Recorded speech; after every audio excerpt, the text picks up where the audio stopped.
दोस्तों, अगर आपने गुल्ली बुल्ली और सरकटा पार्ट 1 और 2 अभी तक नहीं देखा है तो पहले आप उसे देख लें, वरना ये स्टोरी आपको समझ में नहीं आएगी। पिछली वीडियो में आपने देखा था कि शॉन गुल्ली से कहता है चेन सॉ चलने की आवाज पास से ही आ रही है। इसका मतलब ये है कि वो सरकटा हमारे बिल्कुल करीब आ चुका है। छुपो जल्दी, कहीं उसने देख लिया तो हम मारे जाएंगे। और उसके बाद गुल्ली और शॉन दोनों अलग अलग जगह छुप जाते हैं। और अब आगे की स्टोरी देखते हैं।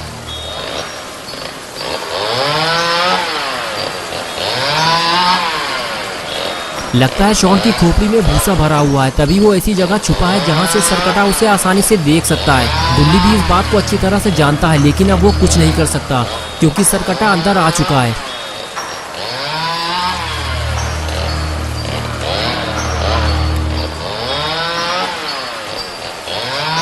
शॉन की किस्मत अच्छी है कि सरकटे ने उसे नहीं देखा और वो आगे चला गया। और शॉन को ऐसा लगने लगा कि उसने छुपकर सरकटे को टोपी पहना दी है।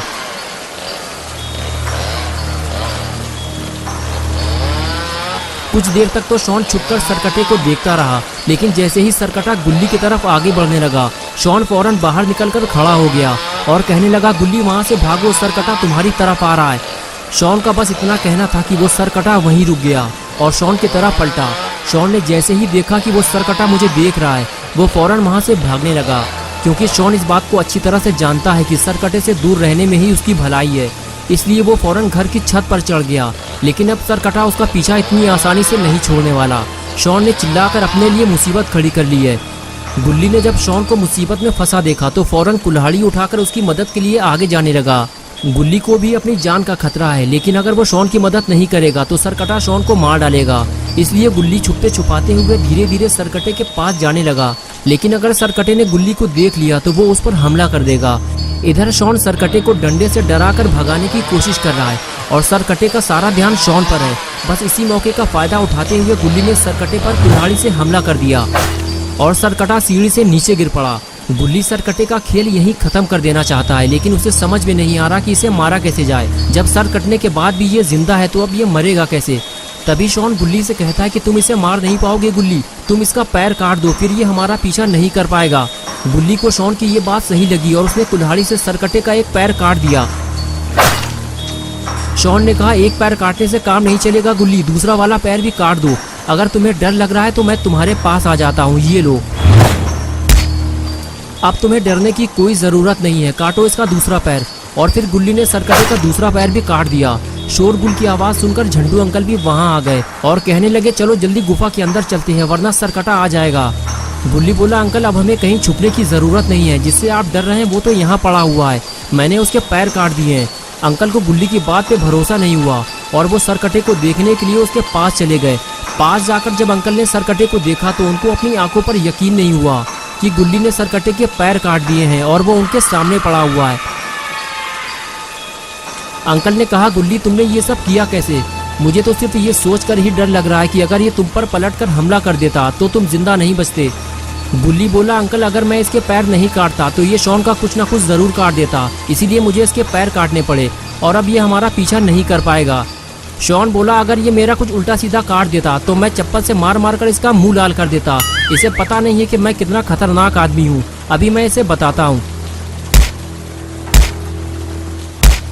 तभी झंडू अंकल बोले, रुक जाओ शॉन, कहीं बेतुकी चोट न लग जाए उसे, जिंदगी बर्बाद हो जाएगी उसकी। गुल्ली मैं तो कहता हूँ जितने जल्दी हो सके हमें यहाँ से निकल लेना चाहिए, अगर ये सरकटा उठकर बैठ गया तो हमारा यहाँ से निकलना मुश्किल हो जाएगा, भागो जल्दी।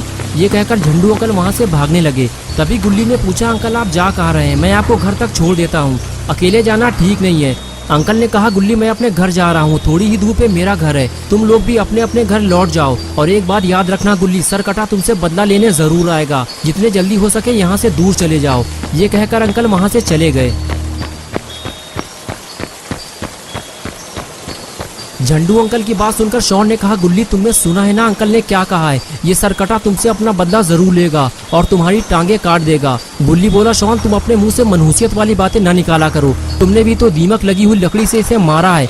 गुल्ली और शॉन बात कर ही रहे थे कि तभी अचानक से सरकटा उठकर बैठ गया और गुल्ली को वही बात याद आ गई कि उसकी टांगे भी काटी जाएंगी। ये देखकर गुल्ली ने कहा, शॉन मुझे कुछ जरूरी काम याद आ गया है, तुम यहीं रुको मैं अभी आता हूँ। ये कहकर गुल्ली वहाँ से फरार हो गया, लेकिन अपना पॉटी बॉय शॉन अकेले कहाँ रुकने वाला, वो भी गुल्ली के साथ फरार हो गया। इधर बुल्ली परेशान है कि रात के 1 बजने वाले हैं, लेकिन गुल्ली और शॉन घर वापस नहीं आए हैं। हो सकता है गेम खरीदने के बाद दोनों बाबा के पास चले गए हों, लेकिन मुझे जाकर देखना होगा कि इतनी बारिश में ये लोग कहाँ चले गए हैं। और उसके बाद बुल्ली दोनों को ढूंढने घर से निकल जाता है।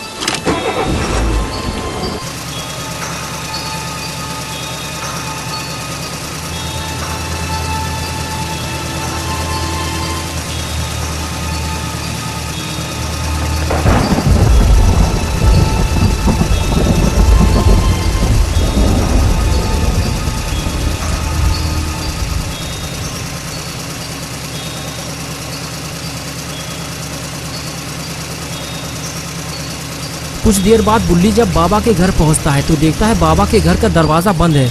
अगर गुल्ली और शॉन घर के अंदर होते तो घर का दरवाज़ा खुला होता और गुल्ली का स्कूटर यहाँ खड़ा होता। चलो चलकर बाबा से पूछते हैं कि गुल्ली और शॉन यहाँ आए तो नहीं थे। यही सोचकर बुल्ली आगे बढ़ता है और काफ़ी देर दरवाज़ा खटखटाने के बाद भी जब दरवाज़ा नहीं खुलता तब बुल्ली समझ जाता है कि बाबा घर पे नहीं है और फिर वो वापस जाने लगता है। बुल्ली को समझ में नहीं आ रहा कि अब गुल्ली और शॉन को कहाँ ढूंढा जाए।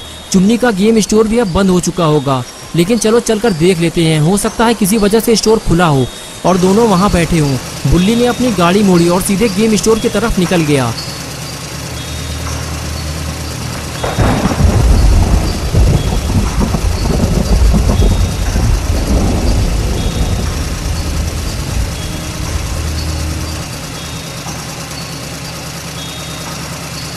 स्टोर पहुंचते ही बुल्ली को जोर का झटका लगा। उसने देखा कि स्टोर तो बंद पड़ा हुआ है। तो इतनी रात में गुल्ली और शॉन आखिर कहाँ गए? बारिश की वजह से सारी दुकानें और होटल भी बंद हो चुके होंगे। कुछ देर बाद बुल्ली को समझ में आ गया कि कुछ ना कुछ तो गड़बड़ है। बुल्ली गाड़ी बैक करके वहां से निकल गया। कुछ दूर आगे जाने के बाद बुल्ली ने गाड़ी जंगल की तरफ मोड़ दी, इस उम्मीद के साथ कि हो सकता है गुल्ली और शॉन का कुछ पता चल जाए।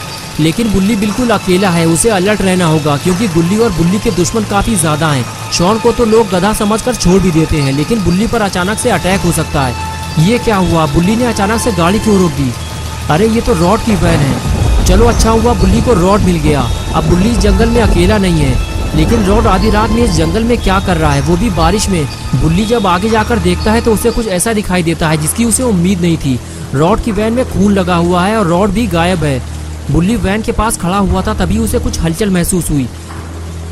अरे ये तो रॉड है, लेकिन ये बुल्ली को देखकर छुप क्यों रहा है? बुल्ली बोला, रॉड मैंने तुम्हें देख लिया है, लेकिन तुम छुप क्यों रहे हो? मैंने तुम्हारी गाड़ी में लगा हुआ खून भी देख लिया है। जरूर तुमने कोई कांड किया है, तभी तुम यहाँ छुपे हुए हो। लेकिन रॉड कुछ नहीं बोलता, बस वो बार बार पीछे मुड़कर देखता रहता है। तो दोस्तों, आखिर रॉड बुल्ली से क्या छुपा रहा है और रॉड की वैन में आखिर किसका खून लगा हुआ है, ये सब हम देखेंगे पार्ट 4 में। तो दोस्तों, अगर आप पार्ट 4 देखना चाहते हैं तो इस वीडियो को लाइक करें और चैनल को सब्सक्राइब करें। बेल आइकॉन प्रेस करके ऑल नोटिफिकेशन ऑन करना ना भूलें।